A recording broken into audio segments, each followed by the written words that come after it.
Hi,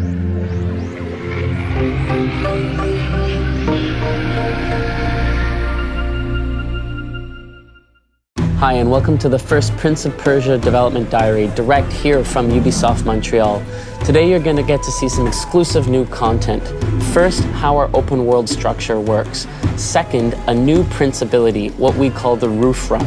And third, a deeper glimpse into how our combat system works. The best way to explain our world structure is through an analogy.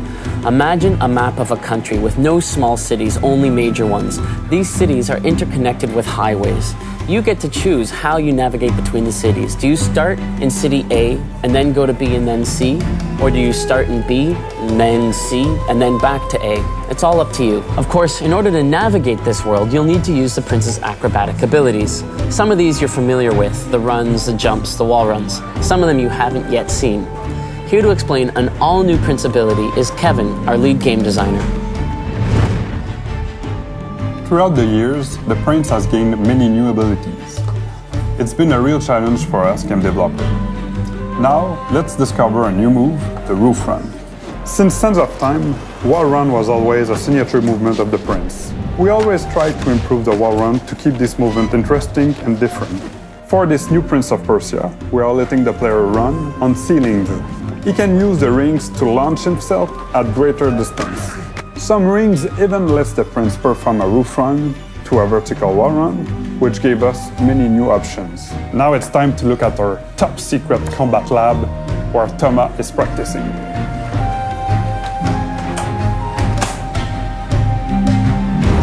Hello there. We wanted to bring the fight in Prince of Persia to a whole new level, so we designed a whole new system. Our ambition was to add reactivity and strategy that's found in most fighting games. In the conception phase, we used movies like Final Fantasy Advent Children or even games like Soul Calibur as our main source of inspiration while designing our combat system. Our main objective was to use camera, sound, and visual effects to support and present a fight experience that could rival scenes found in cinema. Now let's go check out Dave and animation. Animations have always been a fundamental part of the Prince of Persia universe. And now with our new engine, we're able to push these animations further than ever before. So in combat, you have the Prince Sword attack button, which is like the normal stance. The arrow her attack button, so that's where she comes in and does her bit. The claw gauntlet button, which is your lift stance, and the acrobatic action button, which is your jump stance. With those 4 buttons, you can build up some incredible combos, just like in fighting games, by switching in between these stances.